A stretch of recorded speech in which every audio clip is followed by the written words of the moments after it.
Assalamualaikum warahmatullahi wabarakatuh. Salam sejahtera untuk kita semua. Hari ini kita akan mempelajari mengenai faktor yang mempengaruhi dan menghambat persebaran flora dan fauna di Indonesia maupun di dunia. Yang pertama adalah faktor pendorong persebaran flora dan fauna. Ada geologi atau lapisan batuan serta pergerakan lempeng, iklim purba dan zaman es, makanan, fisiografi, dan edafik atau tanah. Selanjutnya ada faktor penghambat, hambatan geografis, hambatan biologis, hambatan iklim, hambatan tanah. Faktor pendorong pertama yaitu geologi. Pergerakan lempeng dapat menyebabkan persebaran flora dan fauna. Fauna di Indonesia dibagi menjadi bagian barat, tengah, timur yang berbeda. Kalian nanti bisa melihat video mengenai geologi Indonesia di video selanjutnya. Selain itu, adanya bukti ketika anak benua India bergerak menjauhi Afrika.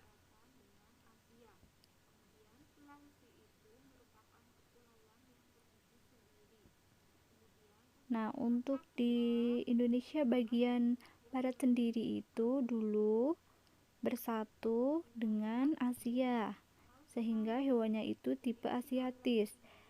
Sulawesi itu berdiri sendiri, sedangkan bagian timur Papua dulunya itu bersatu dengan wilayah Australia, sehingga faunanya itu tipe Australis. Jadi antara Indonesia Barat, Tengah, dan Timur itu saling berbeda, baik flora maupun faunanya. Jadi di daerah India dan daerah Afrika, hewan-hewannya itu hampir mirip. Selanjutnya, iklim purba atau zaman es. Berkaitan dengan curah hujan dan temperatur. Pada kala Holosen, bumi mengalami zaman es terakhir selama 10.000 tahun. Pulau banyak yang menyatu karena lautan tertutup oleh es.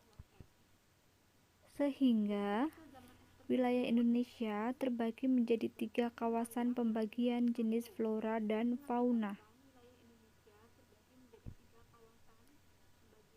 Seperti yang sudah dijelaskan, Laut Cina Selatan dengan Indonesia bagian barat atau wilayah Asiatis. Selanjutnya Papua dengan Australia, sedangkan Sulawesi dan Maluku itu merupakan daerah peralihan.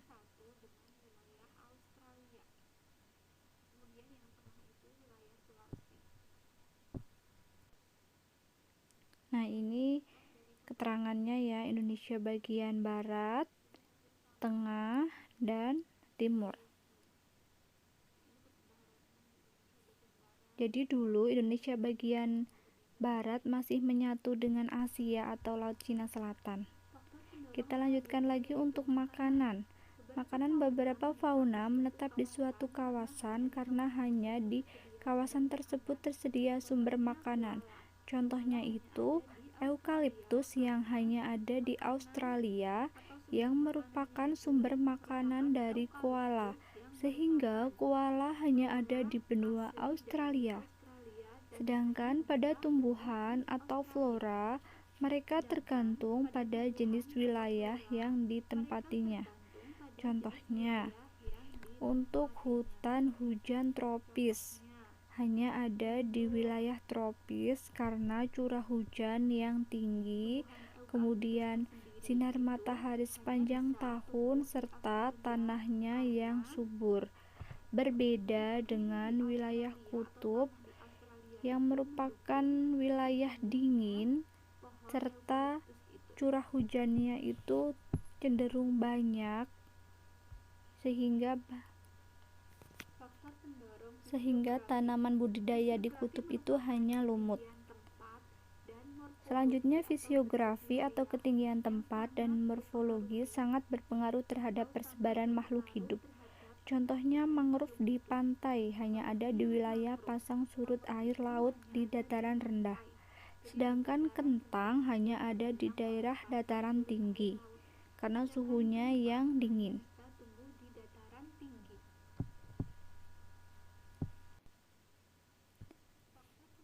Faktor edafik atau tanah berperan penting terhadap flora sebagai media tumbuh dan berkembangnya tanaman.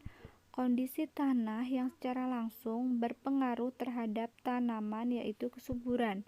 Sedangkan bagi fauna, tanah berperan sebagai habitat atau tempat tinggal.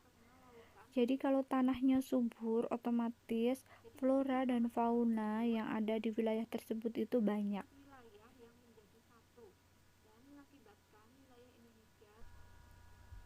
Hambatan geografis. Kondisi geografis suatu wilayah dapat menghambat persebaran flora dan fauna. Contohnya, bentang alam mampu menghambat fauna bermigrasi dan flora beradaptasi.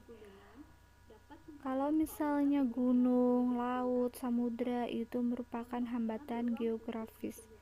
Beruang kutub hanya ada di kutub utara karena beruang kutub tidak bisa bermigrasi ke kutub selatan, tidak bisa berenang dari kutub utara sampai selatan, tidak bisa mendaki gunung ataupun tidak bisa di wilayah yang beriklim tropis.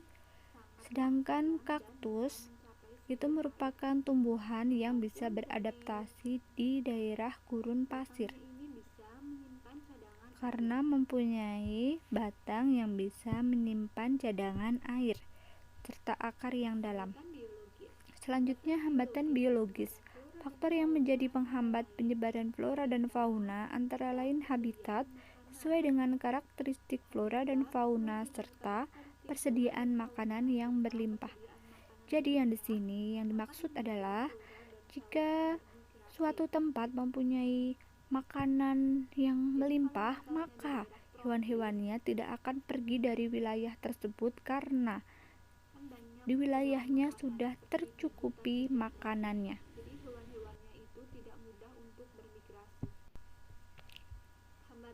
Selanjutnya, hambatan iklim. Iklim yang bersifat ekstrim dapat menghambat persebaran flora dan fauna. Iklim berhubungan dengan temperatur yang berkenaan dengan kehidupan makhluk hidup.